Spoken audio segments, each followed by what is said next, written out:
CSK IPL की सबसे successful franchise है, 5 टाइटल्स जीते हैं। ऐसा कहा जाता है कि आईपीएल में 9 टीम्स आपस में फाइट करती हैं सीएसके से फाइनल खेलने के लिए, और ये बात काफी हद तक सही भी है। पिछले 17 सीजन में सिर्फ 3 बार ऐसा हुआ है कि सीएसके प्लेऑफ ना खेली हो। तो इस बार ऐसा क्या हुआ कि जो टीम टेबल टॉप करने के लिए लड़ती थी इस बार बॉटम के लिए लड़ रही है। शुरू से शुरुआत करते हैं। अगर आप सीएसके का स्क्वाड देखोगे तो मोर और लेस आपको बाकी सीजन्स की तरह ही लगेगा। हमेशा की तरह कोई बहुत बड़ा नाम नहीं था इंटरनेशनल क्रिकेट का। हमेशा की तरह वो 50-50 वाले ऑलराउंडर से भरी थी टीम। हमेशा की तरह वो डीप तक ले जाने के लिए बैटिंग डेप्थ थी। चेपॉक को ध्यान में रखते हुए 2-3 क्वालिटी स्पिनर्स थे। लास्ट सीएसके 2023 में टाइटल जीती थी, तो अगर उससे कंपेयर किया जाए तो आपको स्क्वाड में ज्यादा चेंजेस नहीं दिखेंगे। 2023 के फाइनल में जो प्लेइंग 11 था उसके 6 खिलाड़ी आज भी सीएसके के पास हैं। एमएस धोनी, ऋतुराज गायकवाड़, रविंद्र जडेजा, शिवम दुबे, पथी राणा और डेवन कॉनवे। 2023 के फाइनल में मैन ऑफ द मैच कौन था? Devon Conway. तो जो सबसे बड़ी गलती सीएसके ने करी वो थी कॉनवे को शुरू में नहीं खिलाना। कॉनवे को भी नहीं खिलाया और ऋतुराज से भी ओपनिंग नहीं कराई। 2023 की बेस्ट ओपनिंग जोड़ी थी, सीएसके ने उसको ही बैक नहीं किया। And it is very surprising क्योंकि सीएसके ऐसी स्टेबल चीजों के साथ छेड़छाड़ नहीं करती है। They were trying to fix something which wasn't broken. इस सीजन सीएसके की ओपनिंग पार्टनरशिप का एवरेज सिर्फ 20 का है, which is worst among all the teams. Just to give you context, Gujarat का ओपनिंग एवरेज 57 का है और पंजाब का 45 का है, और गुजरात और पंजाब दोनों ही टीम्स टेबल पे टॉप पे हैं। तो एक रीजन तो साफ हो गया, सीएसके फेल्ड क्योंकि उनकी ओपनिंग पार्टनरशिप चली ही नहीं। The good thing is CSK have realised this और वो अब नेक्स्ट सीजन के लिए सोच रहे हैं। इसलिए ही आयुष माते और उर्विल पटेल जैसे खिलाड़ियों को मौका दिया जा रहा है। सेम इसी तरीके से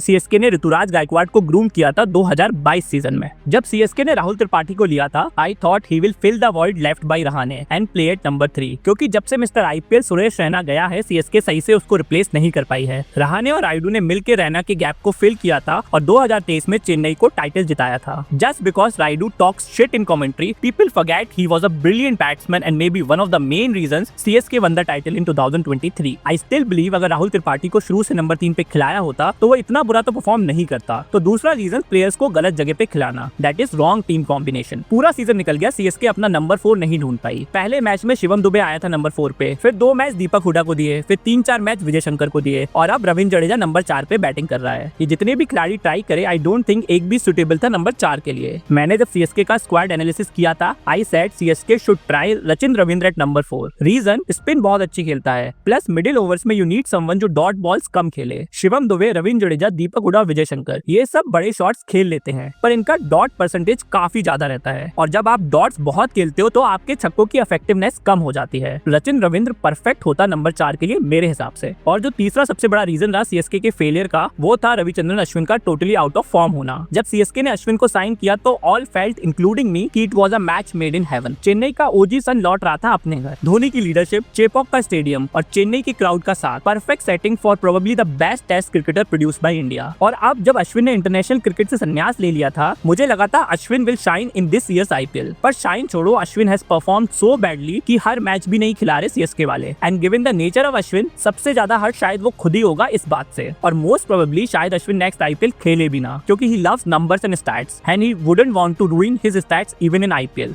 चौथा रीजन, होम फॉर्म। ऐसा माना जाता है कि सूरज पूरब से उगता है और सीएसके चेपॉक में मैच जीतती ही जीतती है, पर इस सीजन सीएसके चेपॉक में 6 में से 5 मैच हारी है, जीती सिर्फ 1 है, और जीती भी वो पहला मैच थी मुंबई के अगेंस्ट। यानी 5 लगातार मैच हार गई है सीएसके चेपॉक में। जो आरसीबी 2008 से चेपॉक में नहीं जीती थी, वो इस साल 50 रन से जीती चेपॉक में। चेपॉक में सीएसके इसलिए जीतती थी क्योंकि यहाँ पे स्लो रहती थी और सीएसके के स्पिनर्स प्लस ब्रावो जैसा बॉलर ऑपोजिशन को रन ही नहीं बनाने देते थे। इस बार भी कुछ ऐसा ही प्लान था, और जब पहले मैच में नूर अहमद ने 4 विकेट लिए 18 रन देके, तो सीएसके फैंस को लगा होगा कि यही प्लान एग्जीक्यूट होगा। आप देखोगे नूर ने तो बहुत अच्छी बॉलिंग करी, पर जडेजा और अश्विन ने बिल्कुल साथ नहीं दिया, इसलिए सीएसके का चेपॉक का रिकॉर्ड भी खराब हो गया। सीएसके ने 12 में से 8 मैचेस में चेस किया है, और इन 8 चेजेस में सिर्फ 2 बार 200 से ऊपर का टारगेट था। माय पॉइंट इज सीएसके ने बॉलिंग उतनी खराब नहीं करी इस season, it is there batting जो प्रॉब्लम है। पूरे सीएसके स्क्वाड में एक ऐसा बैट्समैन नहीं है ऋतुराज को छोड़ के जो मैच विनर हो, और वही बंदा इंजर्ड हो गया। और यार मैच विनर छोड़ो, सीएसके का एक बैट्समैन इंटेंट नहीं दिखाता। धोनी खुद बोलता है कि हमारे बैट्समैन वैसे नहीं है कि पावर प्ले में 60-70 रन बना पाएंगे। जब से आयुष मात्रे और ब्रेविस आए हैं, तब से ही बैटिंग में थोड़ी इंटेंट दिख रही है। सीएसके ने हमेशा ऐसे प्लेयर्स को बैक किया है जो ना बैटिंग में उतने अच्छे होते हैं ना बॉलिंग में, लेकिन थोड़ा थोड़ा दोनों कर लेते हैं। इस बार भी देखो, Vijay Shankar, Deepak Hooda, Sam Curran, Shivam Dube, Rachin Ravindra, Jamie Overton, Ashwin Jadeja, सब ऐसे ही प्लेयर्स हैं। पर सीएसके ने एक मैच में भी शिवम दुबे, विजय शंकर, रचिन रविंद्र किसी से भी बॉलिंग नहीं कराई। ये प्लेयर्स यूजफुली तब होते हैं टी20 में जब 1-2 ओवर्स डालें, वरना एज अ प्योर बैट्समैन खिलाना है तो आपके पास और भी अच्छे ऑप्शंस होते हैं।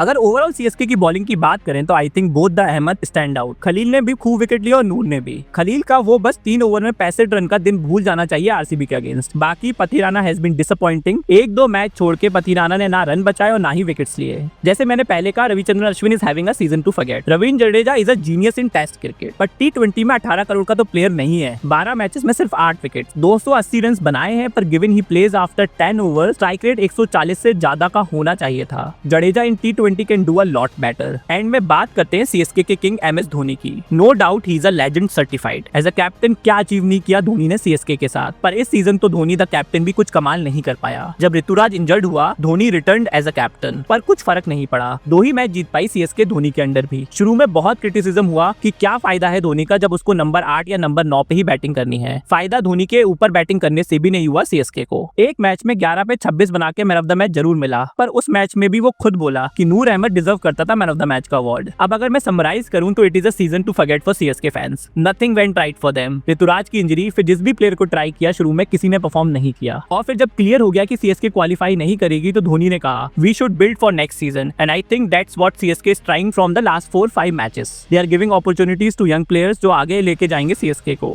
आप कह सकते थोड़ा सा स्ट्रेटेजिक चेंज है, क्योंकि सीएसके को टीम ऑफ डैडीज बोला जाता था, but Ayush Mhatre looks promising. Urvil Patel showed that he can hit a long ball. Noor Ahmad is going to be a part of this franchise for long, और अगर ब्रेविस इसी फॉर्म को कंटिन्यू करता है तो सीएसके इसको बहुत सस्ते में साइन करके अपने मिडिल ऑर्डर की कमी को दूर कर सकती है। Still I think they need to address 3-4 issues, like who should be opening with Ayush Mhatre if Ruturaj is to continue at number 3, and if Ruturaj goes back to opening the innings, who will play at number 3? Finisher का role कौन play करेगा? रविंद्र जडेजा तो नहीं कर पा रहा, और एक प्रीमियम फास्ट बॉलर भी चाहिए सीएसके को जो शुरू में भी और डेथ में भी बॉलिंग कर पाए। अगर सीएसके इन इश्यूज पे काम करती है तो next year they will be back. लेकिन बड़ा सवाल यही रहेगा, क्या MS धोनी नेक्स्ट सीजन खेलेगा? किसी ने कमेंट्री में कहा कि बुरा लगता है धोनी को ऐसे स्ट्रगल करते हुए देखना। लेगेसी थोड़ी तो खराब होती ही है, पर if fans are happy, CSK's management is happy, then why not? Who doesn't like the MS show? बस टीम हमेशा इंडिविजुअल से पहले आती है, ये ध्यान में रखना चाहिए। ये मेरा पहला ट्राई था ऐसा लॉन्ग वीडियो बनाने का। आई होप आप सबको अच्छा लगा हो, और अगर अच्छा लगा हो तो चैनल को सब्सक्राइब करो, वीडियो को भी लाइक करो और अपने दोस्तों से शेयर करो। Thank you very much for viewing. Next video will depend on the response, वरना इंस्टा वाले वीडियोस तो आते ही रहेंगे।